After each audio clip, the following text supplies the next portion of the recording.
नमस्कार दोस्तों, एक बार फिर से आपका स्वागत है target with Goswami YouTube channel में। मैं सुनील गोस्वामी और दिल्ली पुलिस कांस्टेबल एग्ज़ाम के लिए मैंने rapid fire test series start की है। तो उस टेस्ट के अंदर हमने प्रत्येक टेस्ट के अंदर 20 क्वेश्चन वो है कवर करते हैं। अभी तक 13 टेस्ट है वो हम कंप्लीट कर चुके हैं। तो वो आपने नहीं देखे हैं तो सबसे पहले आप पे वो जाकर सभी टेस्ट देख लीजिए। देखिए, मेरा लक्ष्य है इसमें 50 टेस्ट का, हम 50 टेस्ट है रैपिड फायर टेस्ट कंप्लीट करेंगे, जिसमें करंट अफेयर भी किसी टेस्ट में करंट होगा, किसी में साइंस होगा, किसी में हिस्ट्री, पॉलिटी, ज्योग्राफी सभी मिक्स होंगे ये। तो हम यदि 50 टेस्ट कर लेंगे तो हमारे 1000 क्वेश्चन की हमारी प्रैक्टिस हो जाएगी और ये बहुत ही महत्वपूर्ण है। तो चलिए स्टार्ट करते हैं। टेस्ट नंबर 14 है ये। पसंद आए तो वीडियो को लाइक शेयर ज़रूर करें और कमेंट करके बताएं कि आपको आगे किस प्रकार की और क्या टेस्ट सीरीज़ की ज़रूरत है। फर्स्ट क्वेश्चन है, डीआरडीओ ने कहाँ पर हाइपरसोनिक टेक्नोलॉजी डिमॉन्स्ट्रेटर व्हीकल का सफल प्रक्षेपण किया है? तो ये कौन से द्वीप पे किया है? जैसे आपने देखा हो, लक्षद्वीप द्वीप, व्हीलर द्वीप, निकोबार द्वीप और सालसेट द्वीप। तो ये व्हीलर द्वीप के ऊपर जो है DRDO defence research development organisation है, उसने ये हाइपरसोनिक टेक्नोलॉजी डिमॉन्स्ट्रेटर व्हील का जो है सफल परीक्षण किया है। क्लियर है? चलिए नेक्स्ट बात करते हैं। भारत के किस संस्थान के खगोलविदों ने बोने आकाशगंगा ताराओं की उत्पत्ति में सामान्य प्रक्रिया से विचलन का पता लगाया है? तो ये किसने? Aryabhatta research institute of observation science ने। आर्यभट्ट, जिन्होंने जीरो का आविष्कार किया, आप सब जानते हैं। तो Aryabhatta research institute of observation science ने ये पता लगाया है।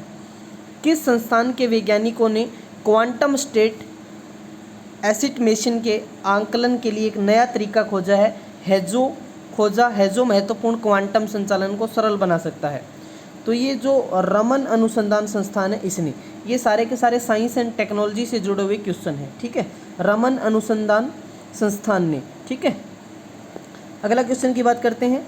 हाल ही में कहाँ स्थित defence institute of advance technology ने कोविड-19 से बचाव के लिए एक बायोडिग्रेडेबल मास्क तथा एक anti microbial body suit launch किया है? तो ये पुणे कहाँ पर है? महाराष्ट्र के अंदर, वहाँ इसको लॉन्च किया गया है। क्वेश्चन नंबर 5 है, हाल ही में किसने द एनीवेयर स्कूल लॉन्च किया है? द एनीवेयर स्कूल, तो ये गूगल ने। किसने? गूगल ने। गूगल की हम बात करें, एक सर्च इंजन है और जो गूगल के CEO वो है सुंदर पिचई हैं। ठीक है।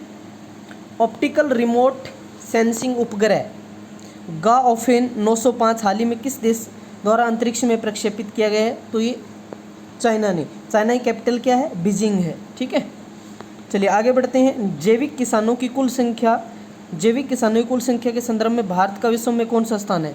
तो जैविक किसानों की जो कुल संख्या है उसके अंदर हम बात करें तो पहला स्थान की भारत का कौन सा स्थान है? पहला स्थान है। और जैविक खेती के लिए सिक्किम जो है जाना जाता है। हाल ही में किस देश के खगोलविदों ने सुदूर ब्रह्मांड में हमारी आकाशगंगा मिल्की वे जैसी एक मंदाकिनी की खोज की है? तो ये किसने की है? जर्मनी ने। ठीक है, अगला है, बाढ़ की पूर्व सूचना देने के लिए टेरी एंड NDMA ने flood early warning system FEWS launch किया है। ये सिस्टम बाढ़ की चेतावनी कितने घंटे पहले देगा? ये हमें 72 घंटे पहले ये सूचना दे देगा। अगला क्वेश्चन है, किस देश ने अंतर महाद्वीपीय बैलिस्टिक मिसाइल म्यूनमेटक 3 का सफल परीक्षण किया है? तो ये संयुक्त राज्य अमेरिका। और अमेरिका की हम बात करें तो यहाँ के जो राष्ट्रपति हैं वो कौन है? डोनाल्ड ट्रंप हैं। आगे देखिए, हाल ही में कहाँ पर शोधकर्ताओं ने तितलियों की 77 नई प्रजातियों की खोज की है? तो मुंबई के अंदर हुई है ये। मार्स 2020 मिशन को किसने हाल ही में लॉन्च किया है? नासा ने लॉन्च किया है। ठीक है, नासा अमेरिका की स्पेस एजेंसी है। एमेसिस इंडिया फर्म ने किसके साथ मिलकर एक सूक्ष्मजीवी परिशोधन बॉक्स विकसित किया है? तो किसके साथ? सेंट्रल साइंटिफिक इंस्ट्रूमेंट ऑर्गेनाइजेशन के साथ मिलकर ऐसा किया है एमसिस इंडिया ने। अगला क्वेश्चन देखिए, राष्ट्रीय मधुमक्खी बोर्ड के सहयोग से राष्ट्रीय डेयरी विकास बोर्ड ने विश्व स्तरीय शहद परीक्षण प्रयोगशाला की स्थापना पर किया गया है? प्रयोगशाला की स्थापना कहाँ पर की गई है? आनंद, गुजरात के अंदर। हाल ही में डीआरडीओ ने भारतीय सेना को चीन सीमा पर निगरानी हेतु स्वयं द्वारा विकसित ड्रोन उपलब्ध कराया। इसका नाम क्या है? बहुत इंपॉर्टेंट क्वेश्चन है। तो इसी ड्रोन का नाम ही क्या रखा गया है? भारत रखा गया है। बहुत इंपॉर्टेंट क्वेश्चन है, 100% पूछा जाएगा, इंपॉर्टेंट है, नोट कर लेना आप, क्योंकि चाइना का भी जो है विवाद चल ही रहा है। किसने विद्यार्थी विज्ञान मंथन 2020-21 का शुभारंभ किया? तो डॉक्टर हर्षवर्धन ने। अगला क्वेश्चन है, किस देश ने मंगल ग्रह के लिए अपने पहले मिशन तियानवेन-1 को सफलतापूर्वक लॉन्च किया है? तो चीन ने। भारत ने स्वदेश विकसित anti tank guided missile Dhruvastra का कहाँ पर सफल परीक्षण किया है? तो ये बालासोर के अंदर। आप कमेंट करके बताएंगे कि बालासोर कहाँ पर स्थित है। किसने नवाचार प्रतियोगिता डेयर टू ड्रीम 2.0 को शुरू किया है? तो डीआरडीओ ने, डिफेंस रिसर्च डेवलपमेंट ऑर्गेनाइजेशन ने। किस देश ने अपने पहले मंगल मिशन होप को जापान के तानेगाशिया स्पेस सेंटर से लॉन्च किया है? तो संयुक्त अरब अमीरात ने लॉन्च किया है। जापान के जो तानेगाशिया स्पेस सेंटर है वहाँ से उसको लॉन्च किया गया है।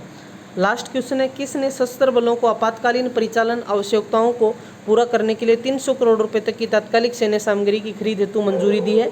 तो रक्षा अधिग्रहण परिषद ने ऐसा जो है 300 करोड़ रुपए तक की तात्कालिक सैन्य सामग्री खरीदने की मंजूरी प्रदान की है। तो ये हमारे रैपिड फायर नंबर 14 के ये टॉप 20 क्वेश्चन थे जो करंट अफेयर के अंदर साइंस एंड टेक्नोलॉजीज जुड़े हुए थे। इसी में हम अगला पार्ट भी इसी में के अंदर ही करेंगे हम, जिसमें हम और 20 क्वेश्चन करेंगे। क्लियर है? तो वीडियो पसंद आए तो लाइक शेयर ज़रूर करें और चैनल को भी सब्सक्राइब करें।